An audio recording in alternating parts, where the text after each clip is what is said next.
Vamos falar de Bíblia de novo. Gálatas capítulo 2. O Evangelho da graça de Deus que operava através do apóstolo Paulo e do apóstolo Pedro. Diz assim a Bíblia, capítulo 2, Gálatas. Depois, passados 14 anos, subi outra vez a Jerusalém com Barnabé, levando também comigo Tito. Eu subi por uma revelação e lhe expus o evangelho que prego entre os gentios, particularmente aos que estavam em estima, para que de maneira alguma não corresse ou não tivesse corrido em vão. Mas nem ainda Tito, que estava comigo, sendo grego, foi constrangido a circuncidar-se. E isso por causa dos falsos irmãos que se tinham entremetido e secretamente entraram a espiar nossas liberdades que temos em Cristo, para nos pôr em servidão, aos quais nem ainda por uma hora cedemos com sujeição, para que a verdade do Evangelho permanecesse entre vós. E quanto àqueles que pareciam ser alguma coisa, a quais tinham sido no outro tempo, se não me dá, Deus não aceita a aparência do homem. Esse eu digo, que parecia ser alguma coisa, nada me comunicaram. Antes, pelo contrário, quando viram que o evangelho da circuncisão me estava confiado, como a Pedro da circuncisão. Olha o versículo 8 aqui, ó. Porque aquele que operou fisicamente, de forma eficaz, em Pedro, para o apostolado da circuncisão, esse também operou em mim com eficácia para o gentio. Veja bem o que a Bíblia diz.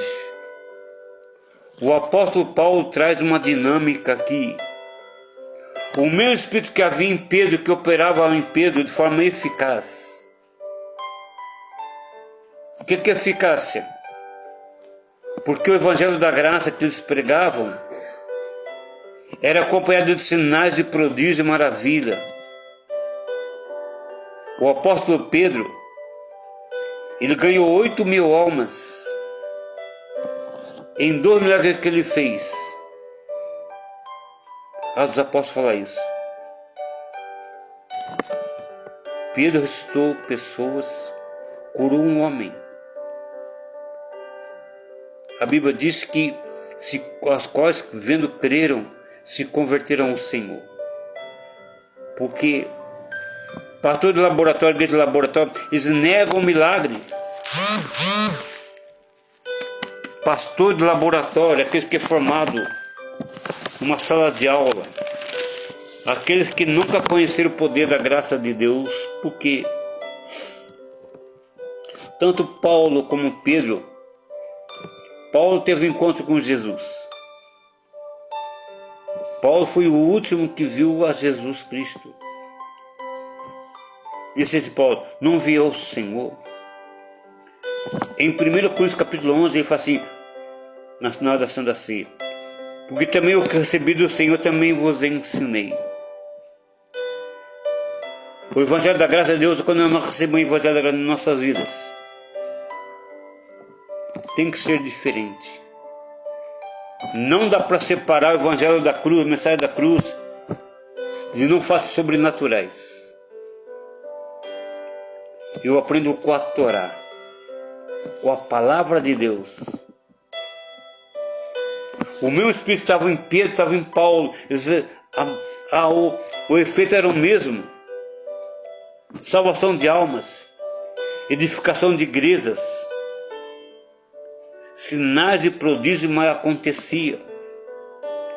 É isso que acontece na vida daqueles que creem que tem o Espírito Santo. Não dá para separar o Evangelho da graça da cruz só com palavras.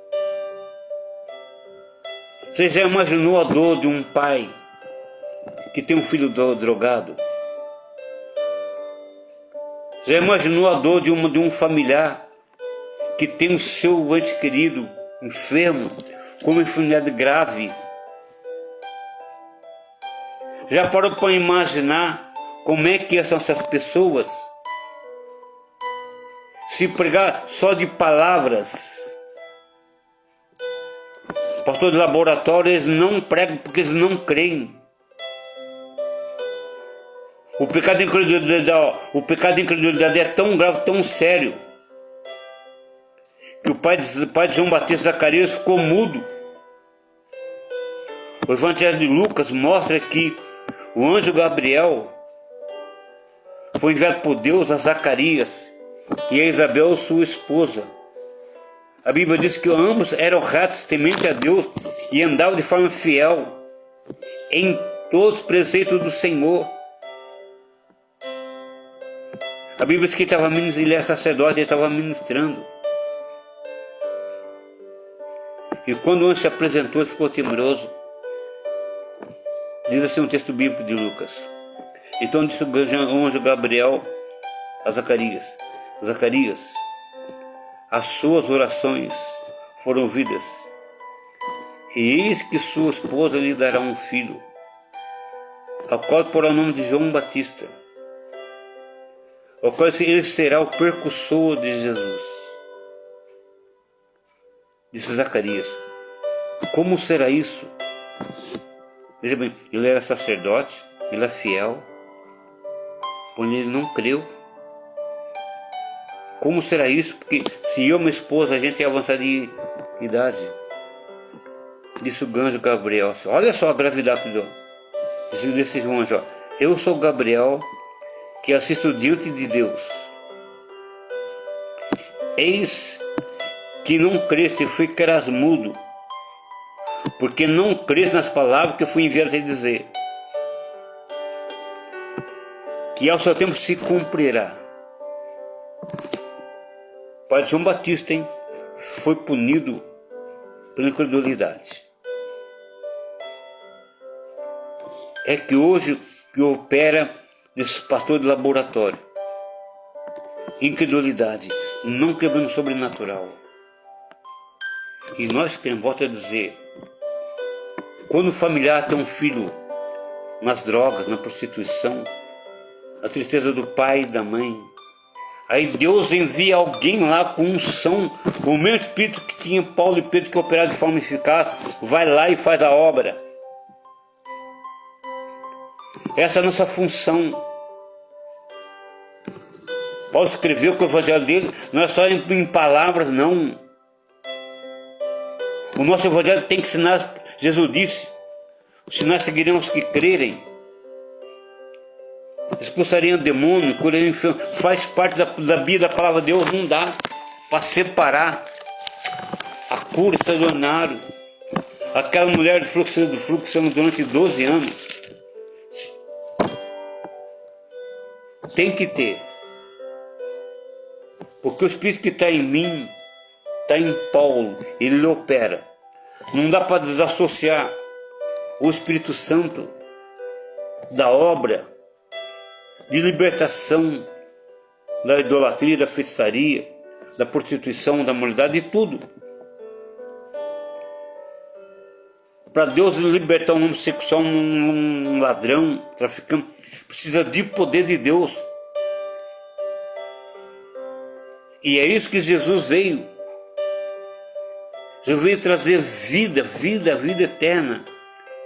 Jesus veio tirar o sofrimento, porque a doença, o pecado, traz transtorno para a família. Por isso que eu prego, eu creio em tudo aqui na Bíblia aqui. Eu, Hilton, creio. Da mesma forma que Jesus fez com Pedro e com Paulo, faz conosco, faz comigo, faz com qualquer um, aquele que crê, se submete à sua palavra. Jesus disse assim: passará os céus, a terra, minha mesa, para não vão passar. Jesus pregou salvação, arrependimento, pregou sobre o inferno, pregou sobre tudo. Só que ele não desassociou a sua missão da cura. Jesus chorou quando viu pessoas enfermas. Jesus chorou na morte lá quando Lázaro estava enfermo. Portanto, o Evangelho da Graça, que operou em Paulo, operou em Pedro,